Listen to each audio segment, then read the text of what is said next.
I smoothed my apron and stepped back to admire my handiwork. The living room gleamed, not a speck of dust in sight. Samuel would be pleased when he came home from work. At least, I hoped he would notice. The clock on the mantel chimed 3. I still had time before I needed to start dinner. My gaze fell on the bookshelf, and I sighed. It had been ages since I'd reorganized it. As I pulled books from the shelves, a folded piece of paper fluttered to the floor. Curious, I picked it up and unfolded it. My breath caught as I recognized Samuel's handwriting. "My dearest Harper," it began. "I can't believe we're getting married tomorrow. I've never been so sure of anything in my life. You're my soulmate, my best friend, my everything. I promise to love you more each day, to cherish every moment we share, and to always put you first. Forever yours, Samuel." Tears pricked my eyes. When was the last time Samuel had said anything like that to me? I couldn't remember. The front door opened, startling me. "Harper?" Samuel called. I hastily wiped my eyes and tucked the letter into my pocket. "In here," I replied, my voice wavering slightly. Samuel appeared in the doorway, briefcase in hand. He looked tired, his tie loosened and hair slightly mussed. "What's all this?" he asked, gesturing at the half-empty bookshelf. "Just doing some cleaning," I said, forcing a smile. "How was your day?" He shrugged. Same old, same old. Listen, I've got to take a call. I'll be in my office." Before I could respond, he was gone. I sighed and turned back to the bookshelf, the letter burning a hole in my pocket. An hour later, I was putting the finishing touches on dinner when my phone buzzed. A text from Samuel. My heart leapt, hoping for... what? An apology? A declaration of love? I opened the message and froze. "Can't wait to see you tonight, beautiful. Wear that red dress I love." My hands shook as I stared at the screen. This wasn't meant for me. Samuel hadn't bought me a red dress in years. "Harper?" Samuel's voice made me jump. He stood in the kitchen doorway, frowning. "Everything okay?" I plastered on a smile. "Fine.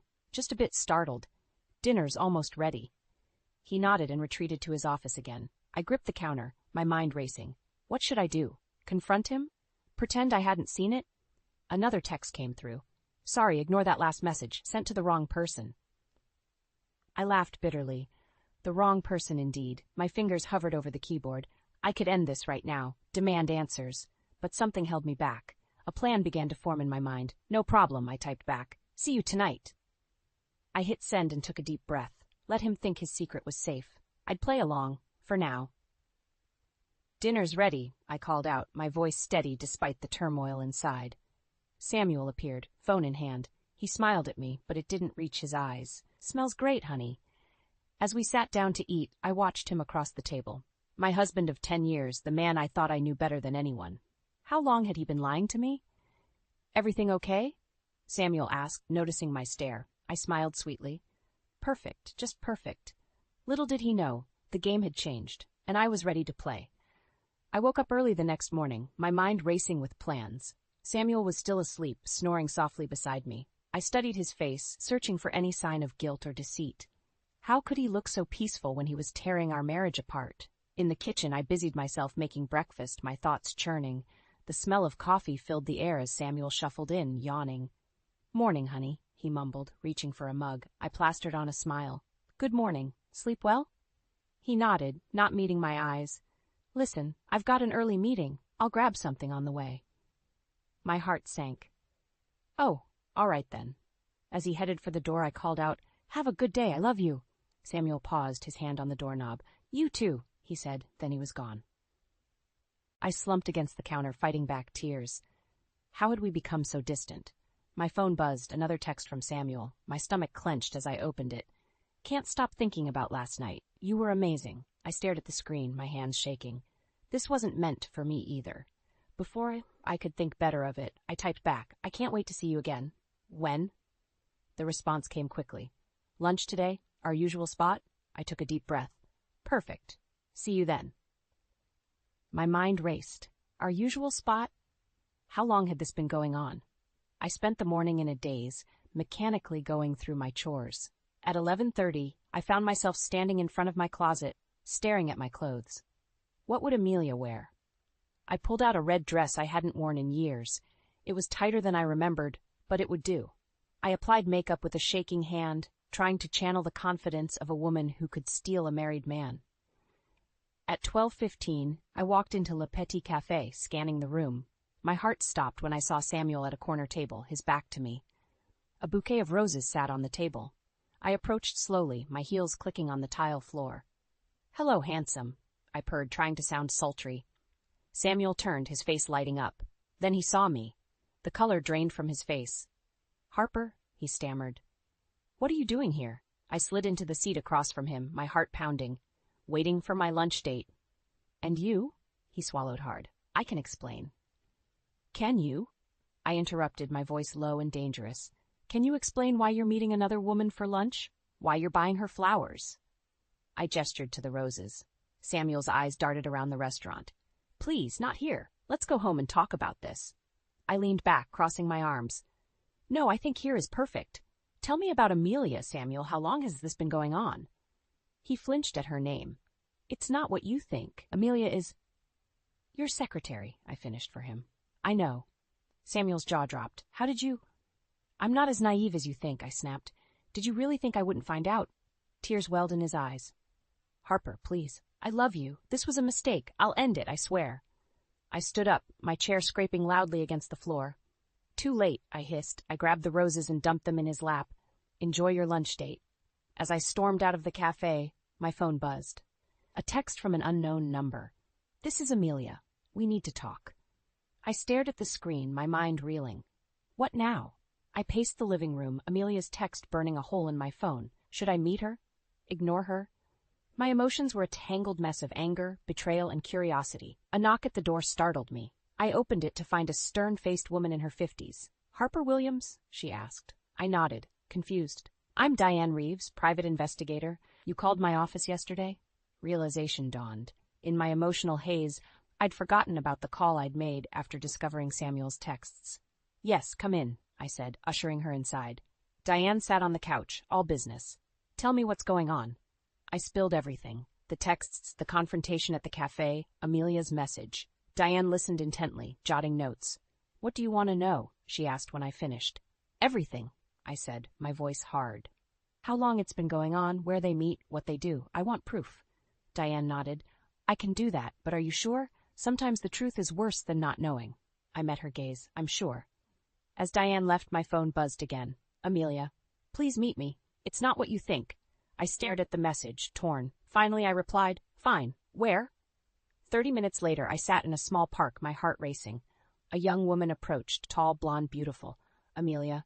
"Harper?" she asked hesitantly. I nodded curtly. She sat beside me, wringing her hands. "I'm so sorry about all this. I never meant to hurt you." "Then why?" I demanded. "Why sleep with my husband?" Amelia's eyes widened. "Sleep with— No, Harper, I'm not having an affair with Samuel." I scoffed. "Right, the texts, the lunch dates, the flowers, all innocent?" "Yes," Amelia insisted. "We've been planning a surprise for you." I froze. "What?"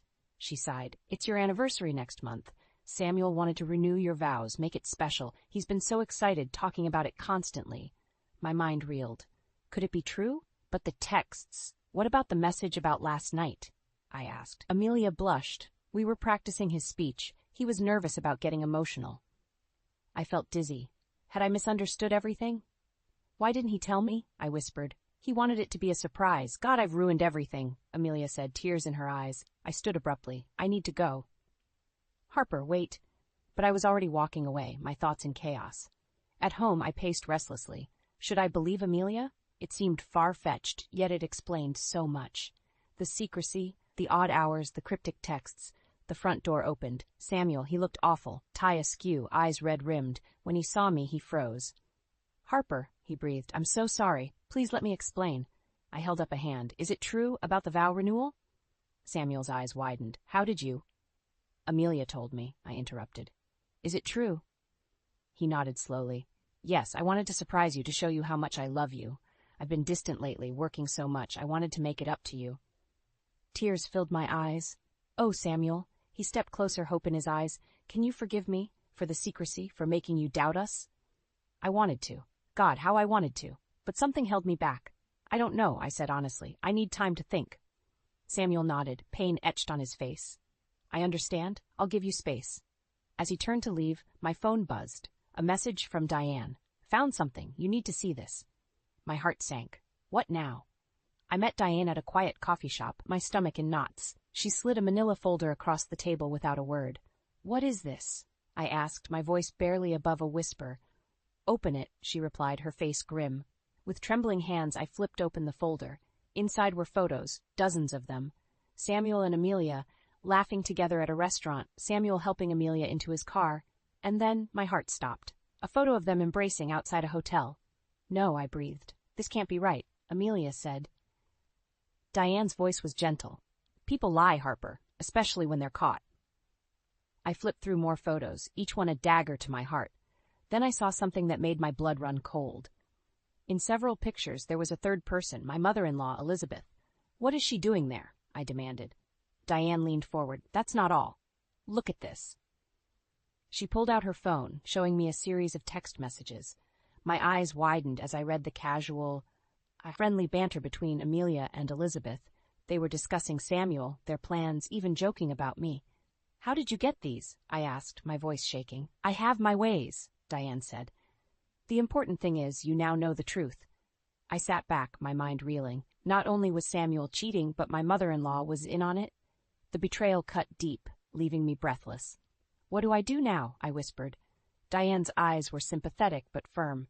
"That's up to you. But whatever you decide, you need to protect yourself." I nodded, a strange calm settling over me. "Thank you, Diane. I know what I need to do." Back home, I paced the living room, my mind racing. The vow renewal story had been so convincing. Had Amelia come up with that on the spot, or was it a pre-planned excuse? My phone buzzed. A text from Elizabeth. "Dinner at our place tonight? Samuel says you two have been having some troubles. Let's talk it out as a family."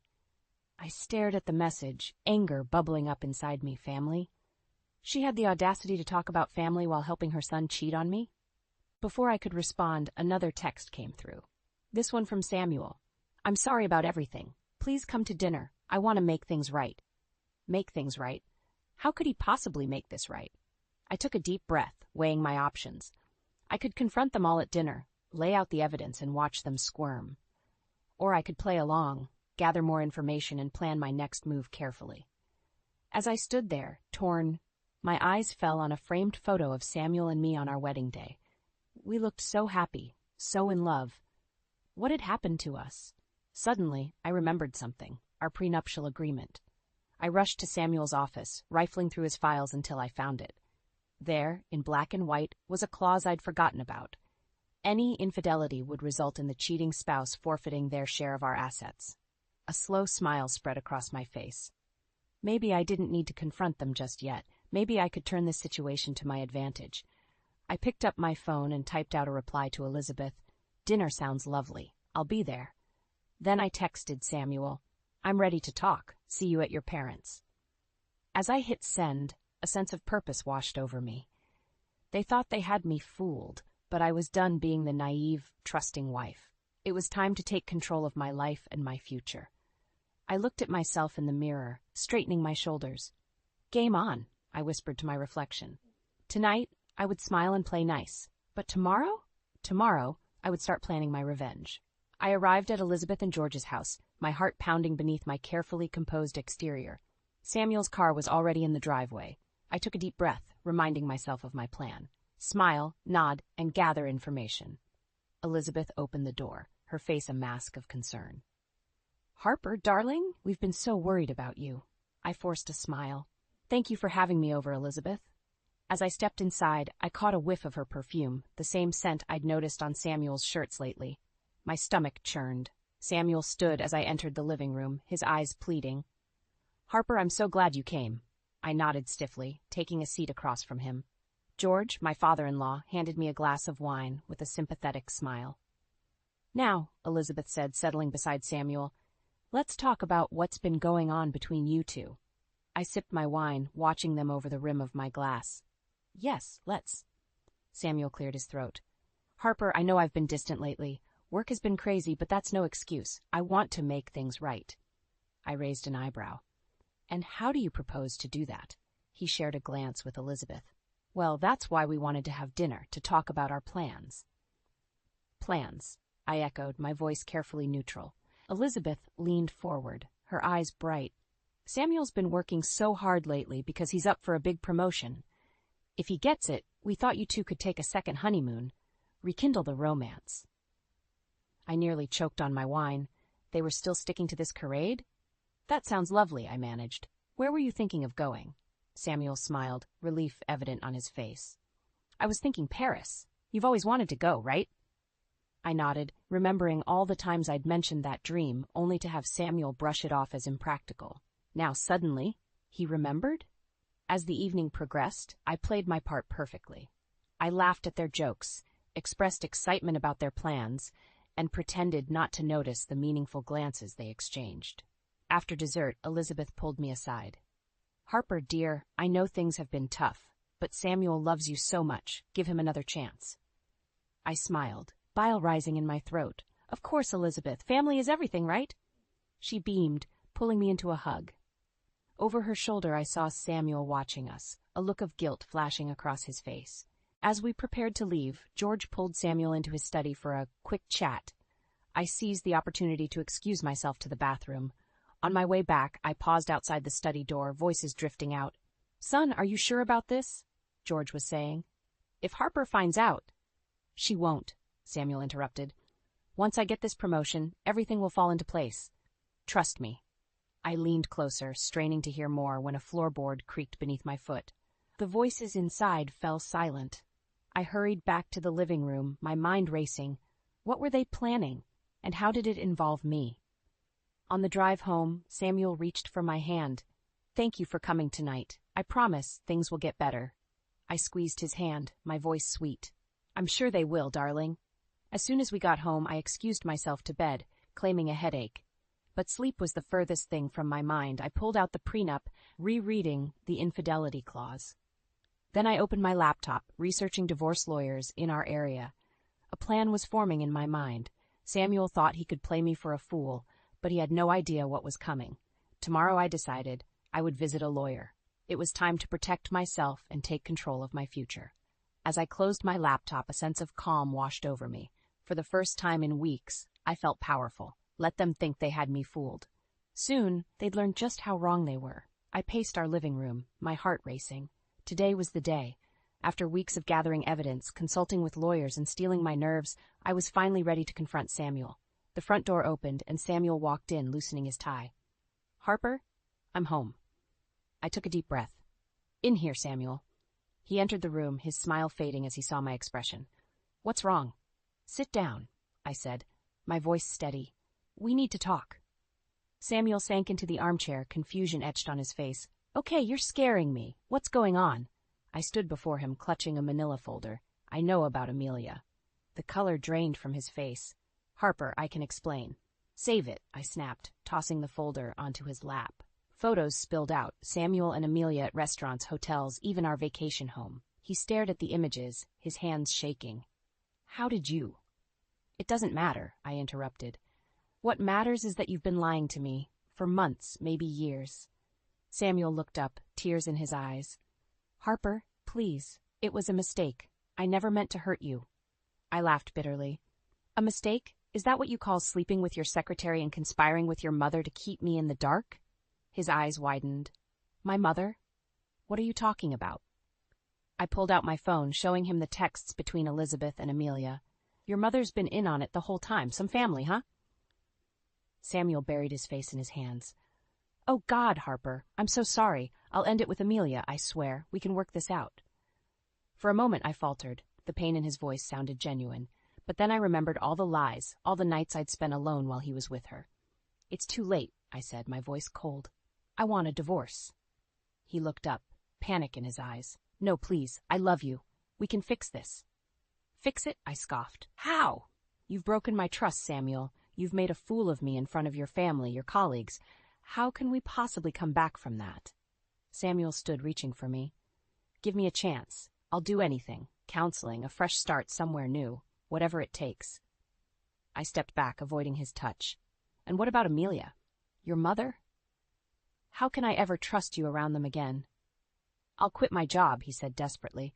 We'll move away from my parents. Please, Harper, don't throw away 10 years of marriage. For a moment, I wavered. The thought of starting over terrified me. But then I remembered the prenup, the infidelity clause. I had a way out, a chance at a new life. I need time to think, I said finally. I can't make this decision right now. Relief flooded Samuel's face. Of course, take all the time you need. I'll sleep in the guest room. As he turned to leave, my phone buzzed. A text from Diane, the private investigator. Urgent news about Amelia. Call ASAP. My heart raced. What now? Samuel, I called out. He turned, hope in his eyes.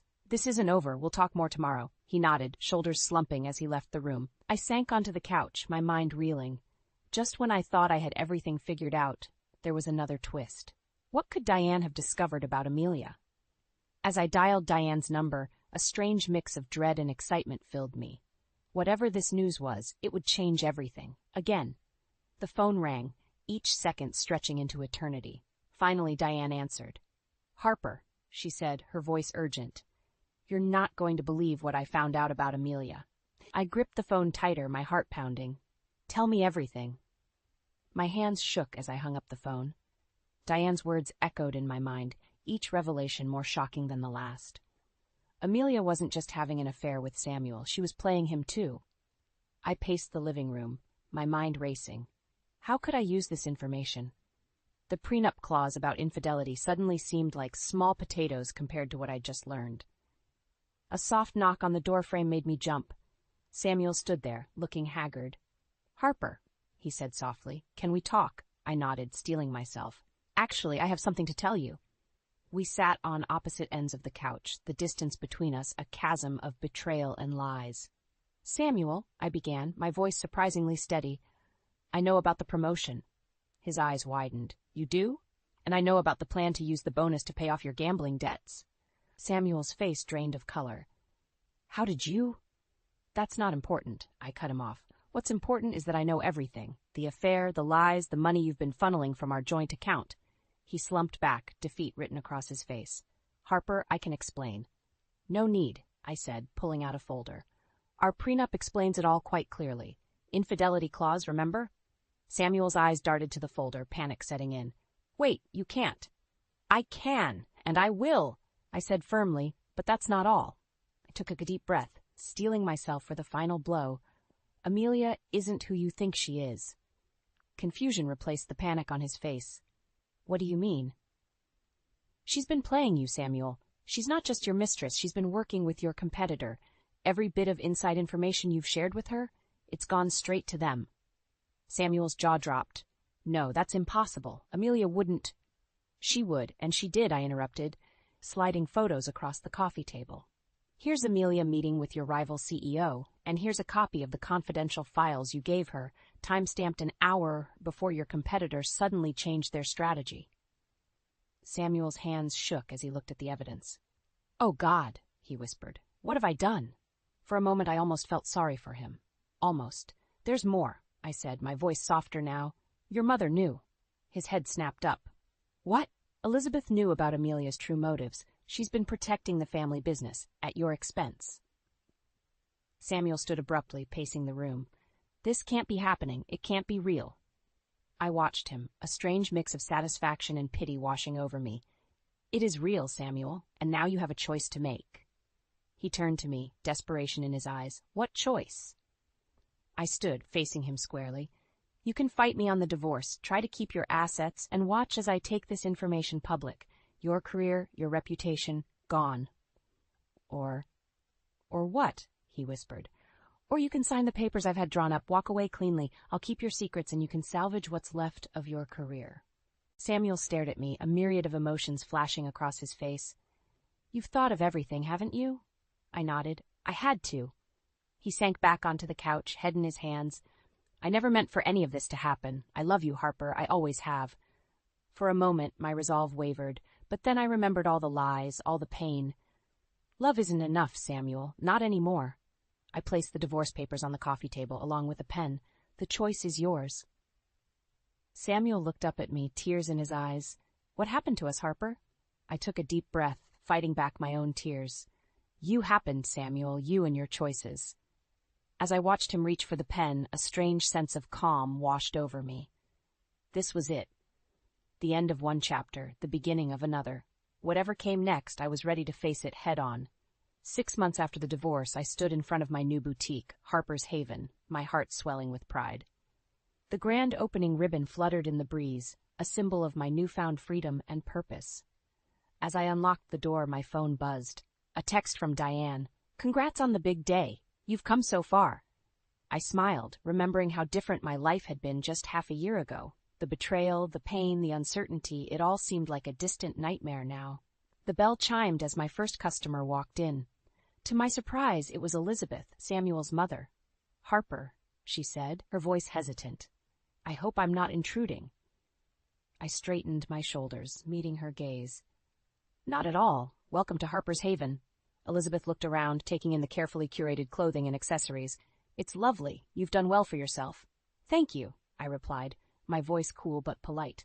"What can I help you with today?" She fidgeted with her purse strap. "Actually, I came to apologize. What I did, keeping Samuel's secrets, enabling his behavior, it was wrong. I thought I was protecting the family, but I ended up hurting everyone." I studied her face, searching for sincerity. To my surprise, I found it. "I appreciate your apology, Elizabeth. It means a lot." She nodded, tears in her eyes. "How is he?" "Samuel, I mean. We haven't spoken since." Everything came out. I sighed, remembering our last encounter. "He's struggling, but he's getting help. The gambling addiction, the lying, he's facing it all head-on now." Elizabeth's shoulders sagged with relief. "That's good to hear. And you? How are you doing?" I gestured around the boutique. "I'm doing better than I ever imagined. This place, it's not just a business, it's a fresh start." As if on cue, the bell chimed again. Amelia walked in, freezing when she saw Elizabeth and me. "I'm sorry," she stammered. "I can come back later." "No," I said firmly. "Stay. We all need to clear the air." The three of us stood in a tense triangle, years of secrets and betrayals hanging between us. Amelia spoke first.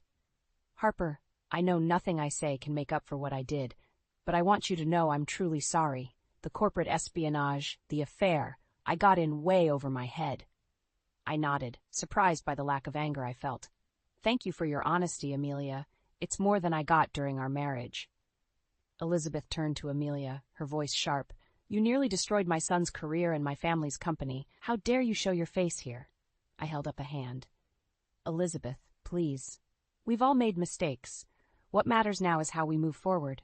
The two women looked at me in surprise. "You're right," Elizabeth said softly. "Harper, your strength amazes me. How can you be so forgiving?" I smiled, feeling a weight lift from my shoulders. "It's not about forgiveness. It's about letting go. Holding on to anger and resentment only hurts me in the end." Amelia wiped away a tear. "I don't deserve your kindness, but thank you. I hope you find happiness, Harper. You deserve it." As they left the boutique, I felt a sense of closure wash over me. The past 6 months had been a whirlwind of emotions and changes, but I'd emerged stronger, wiser, and more self-assured than ever before. The bell chimed again, and a group of women entered, chatting excitedly about the new store. I greeted them with a genuine smile, ready to embrace this new chapter of my life. As I helped customers and shared the story behind each carefully selected piece in my boutique, I realized something profound. The betrayal that had nearly broken me had instead set me free. I was no longer defined by my marriage or my role as a housewife. I was Harper, entrepreneur, survivor, and architect of my own happiness. The sun streamed through the windows, illuminating the vibrant colors of my new life. Outside, the world was full of possibilities, and for the first time in years, I